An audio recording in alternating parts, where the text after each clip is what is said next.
Hey everybody, how's it going? I'm Ben and welcome to EduCast. This channel used to be called EduToons, where I made cartoons almost every week. If you enjoyed those cartoons when I was making them, I'm going to be making a compilation of every cartoon I ever made. Going forward, we will be doing horror story narrations and just whatever this channel evolves into over time. But going forward, that's what we'll be doing mainly.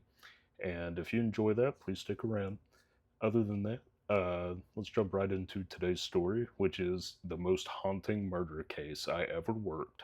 This is by r slash DonScribe off of r slash no sleep. Pick up your flesh tome and let's jump right into the story. Next Friday, I'll retire after 23 years as a police detective in northern New York. Most of the cases I worked gradually disappeared from my mind with time. A few never did, not because they were especially violent, but because they left behind the feeling that something in the world was slightly out of place, ones that made me completely question reality. I've decided to come forward with a story about the latter. On Thanksgiving in 2008, a young nurse I'll call Ellen spent most of the holiday in what her family later described as a nervous stupor. Something about her behavior unsettled them enough that before she left that night, her mother quietly asked if everything was all right. At first, Ellen tried to dismiss it. Then, after more prodding, she admitted that for the past week, she had the constant feeling that someone was following her. Most of it was purely bad feelings, but the night before, while lying awake in her bedroom at the front of the house, she said she heard pacing outside her window for hours. Slow, steady footsteps moving along the sidewalk directly in front of the home. When Ellen finally forced herself to look through the blinds, the street was empty, but she added that she did hear frantic footsteps fleeing down the street. Her mother found the story unsettling because Ellen lived in a rather affluent part of town. Before Ellen left, both of her parents insisted that she call them the moment she got home. She never did.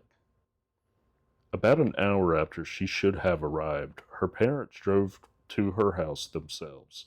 They found her car idling in the driveway and the front door standing wide open. The lights were on, but Ellen was nowhere to be found. At least, that was the situation when I arrived with a couple patrol officers a little after 11. One officer stayed outside with Ellen's parents to get their statement, while his partner and I cleared the house again. From the moment that I stepped inside, the house felt wrong. The decor itself was warm and cozy. Earth-tone walls, dim lighting, and rustic furniture. Years later, I learned that the style of decor was called Tuscan. Everything about it should have felt inviting. Instead, the house carried the same bleak atmosphere I had only before felt at murder scenes. Not violence exactly, but the feeling of something already ruined. With every step I took, I couldn't shake the sensation that someone was walking directly behind me, matching my steps perfectly. At the time, I blamed nerves. But considering what was about to happen, I do wonder if that really had been the case.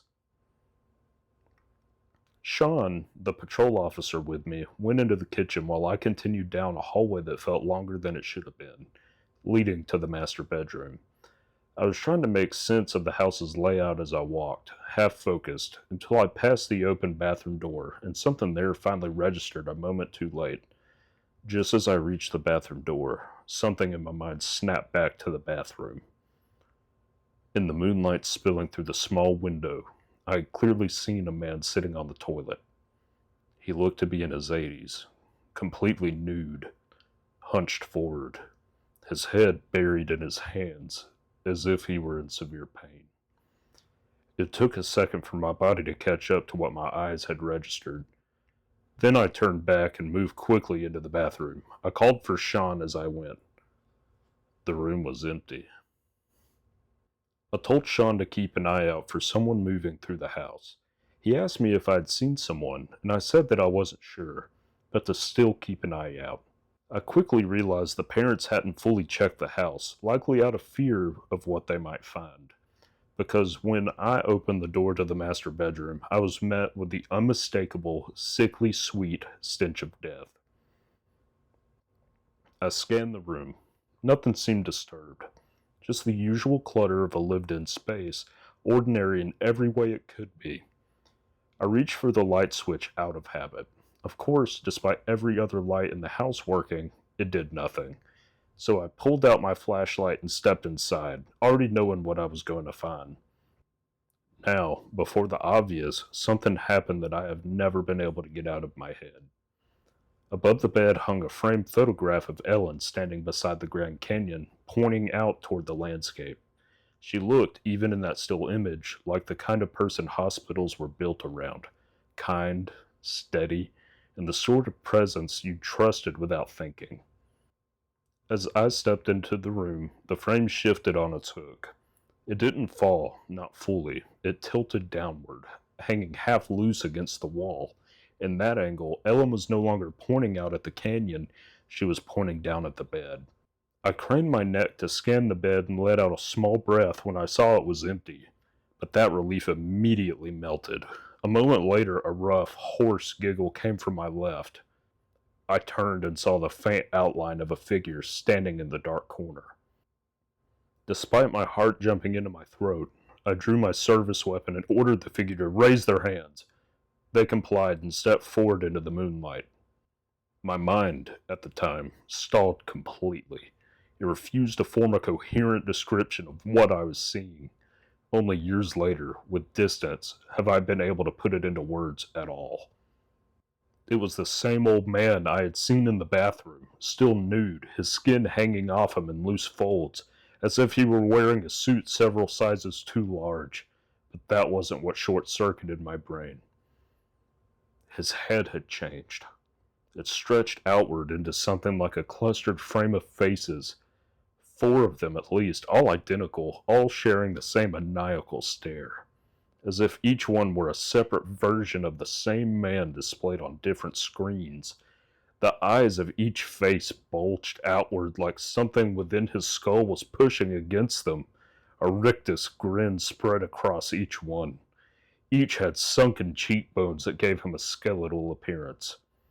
He shuffled toward me slowly at first, then, without warning, he took a sharp, aggressive step forward. My mind didn't keep up.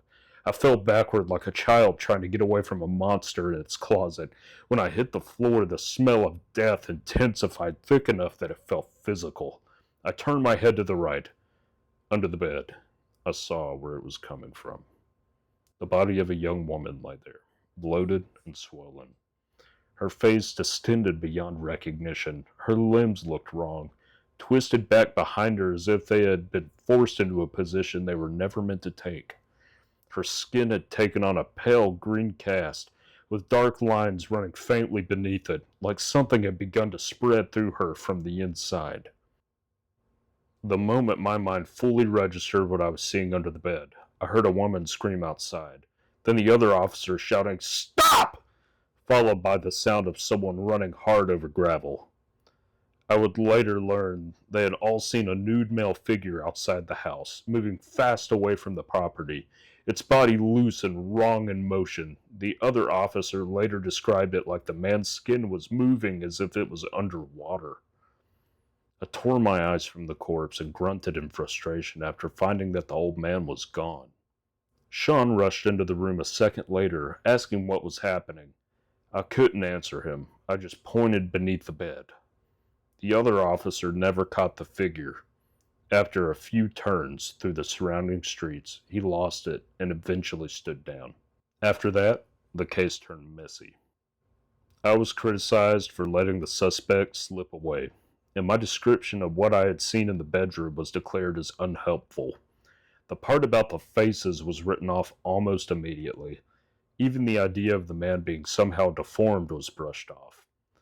Then the coroner added that there was another problem. He was firm in his opinion that Ellen, who was found to be murdered by strangulation, had been dead for several days, based on the state of decomposition. Because of this, the investigation shifted toward the entire family, but that line of inquiry collapsed when surveillance footage surfaced showing Ellen stopping for gas alone, only 55 minutes before the 911 call. We weren't sure why her body was that decomposed, but we knew it somehow happened in that short span. Ellen's murder remains unsolved. It is easily the case that has haunted me the most because I know what I saw in that house, and I also know it cannot be possible. We spent years following leads rooted in reality, each one ending exactly where I expected it would, nowhere, because the truth of it sits in complete unreality. That was a good story.